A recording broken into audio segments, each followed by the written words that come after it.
Patay ang isang Pinay matapos pagsasaksakin sa Slovenia. Ang suspect, ang asawa niyang Slovenian. Walang pahayag ang suspect. Narito po ang aking unang balita. Nitong Desyembre lang nang unang beses na magpunta sa Bled, Slovenia ang Pilipinang si Marvel Facturan. Sa mga larawang ipinost online ng kanyang asawang Slovenian na si Mitya Kociancic, nakuha sa labas ng Pilipinas, masaya pa silang magkasama sa tinawag ng Slovenian na best Christmas so far. Pero masaya sanang bakasyon ni Marvel na uwi sa trahedya. Natagpo ang patay sa saksakang Pinay sa kanilang pinagbabakasyonan.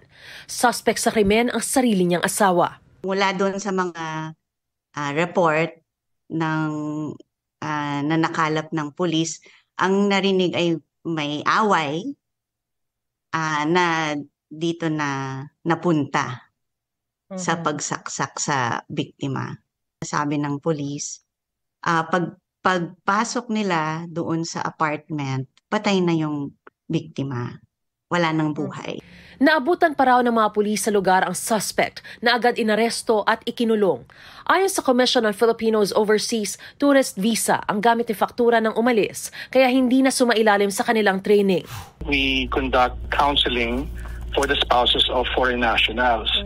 Kung saan titingnan namin yung background ng foreign spouse, at nagbibigay kami ng certificate para makaalis sila dito. Tinitingnan namin kung may criminal record ba yung foreign national or kung may pang ibang concern that may require parang additional counseling ng Filipina. Unfortunately, hindi siya pumasok dun sa ruta na yun. Ayon sa DFA, natapos na ang isinagawang autopsy sa labi ni Facturan at nakipag-ugnayan na rin sa ina ng biktima ang ating embahada roon.